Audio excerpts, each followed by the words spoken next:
G'day, watch this. Well, Senator, you've taught me something. Those, incidentally, on those emails, I gather that when they decided to establish the marine reserves, which will damage or destroy the fishing industry, they got about 98 or 99% of the emails from overseas, which were all pro forma. And they'd all obviously been inspired by some Australian organisation. Thank you for that, Senator. As you can see, ladies and gentlemen, I'm not Helen Jones, and I certainly don't have his abilities and his drive. I certainly don't spend the night preparing for the morning as he does. He's also in the city treading the boards. He's also an actor, so he's quite remarkable. Before he had to go to Brisbane to attend the funeral that he couldn't possibly not be at, he sent us this text, which I will now read. Can there be any doubt that the Gillard government, along with the Rudd government, is the most incompetent, wasteful and deceitful in the history of our nation? Not only must we reverse this, we need to make sure it never happens again. We have to make politicians accountable, and not only at elections. The campaign hub not only spells out the concerns of mainstream Australia about government, it also suggests how we, the people, can always keep the upper hand. After all, they are our servants, not our masters. CANdo calls for the next federal government to establish an elected convention comprised of unpaid delegates. The convention would work out a proposal for a referendum to make governments more accountable. CANdo says this should follow the 1893 Corridor Plan, which proved to be the only way the people could achieve federation. This involved the governments agreeing that any proposals from the convention would be put to the people in a referendum. CANdo's current campaigns range from fighting those 2 new taxes to stopping the boats. There are several other campaigns: stopping union rorts, saving the free press, and something we mustn't forget, reversing the centralisation of military prosecutions under a director who has never seen active military service. One campaign particularly attracted my attention: stop government stealing your property. CANdo points to a worrying fact. Governments are always finding new ways to effectively take your property. When a government action makes a property no longer a pleasure to live on, or significantly reduces its value, even making it next to worthless, they might as well have stolen it.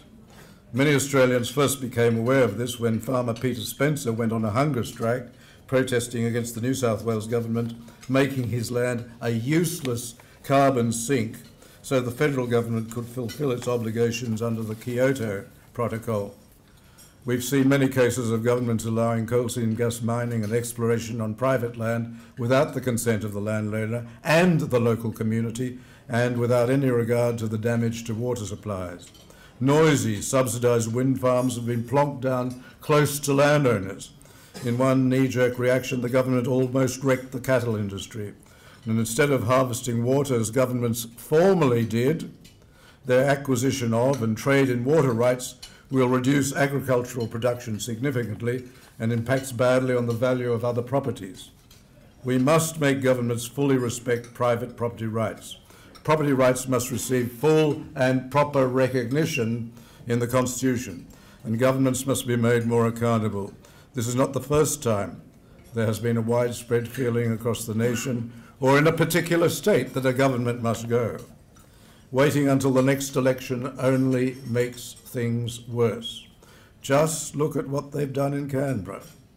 But when a new government takes the place of the old, they don't always deliver on their promises.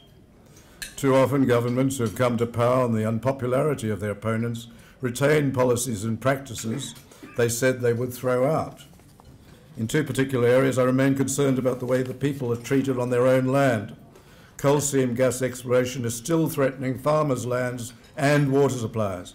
People are still being tortured by the presence of wind farms on or near their property. The problem is that our politicians are only accountable every 3 or 4 years, and the parties have arranged the elections to suit themselves. We're forced to turn up to vote. We even have to pay for their campaigns. They've made it easier to vote, but no one ever complained about it being difficult to vote.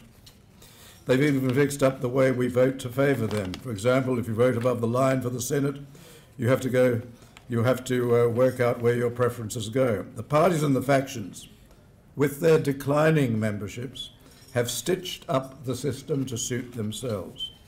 We've had a lot of proposals to improve government or change it. We're told, again indeed promised, that 4-year terms would improve government. It didn't. We were told, indeed promised, that fixed terms would improve government. They didn't. We were told and indeed promised that electing only Labor governments, state and federal, would improve the way they worked together. It didn't. Something has to be done.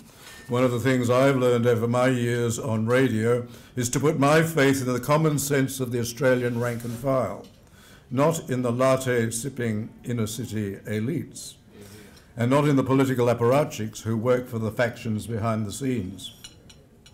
The rank and file would never have outsourced the nation's immigration program to the criminal people smugglers. The rank and file would never have thought that imposing the world's largest carbon dioxide tax would lower the temperature. The rank and file would never have thought that you should send as much coal as you can to China to burn it, while punishing Australians for doing the same with a massive tax.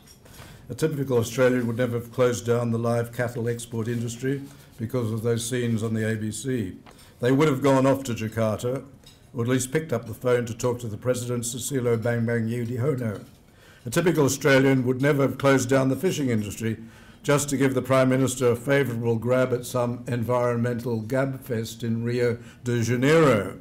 You know the sort of thing where 50,000 tree huggers, flying first class, staying in air-conditioned first-class hotels, try to work out to stop your average Aussie pensioners from having a bit of heating in the winter as they huddle under a blanket. CANdo has the right formula. This is to empower the people, rather than the politicians being accountable only every 3 or 4 years. Make them accountable every day of every week, of every month, and of every year. What they're proposing is that some of the tools of direct democracy, the ones that have made Switzerland so successful, be brought to Australia. Australians should be entitled, if they're fed up with a government, to sign a petition, and if there are enough of them, to seek a new election. Australians should also be entitled, if they get a massive new tax, which they were promised they would never get, to sign a petition to have a referendum to repeal that tax.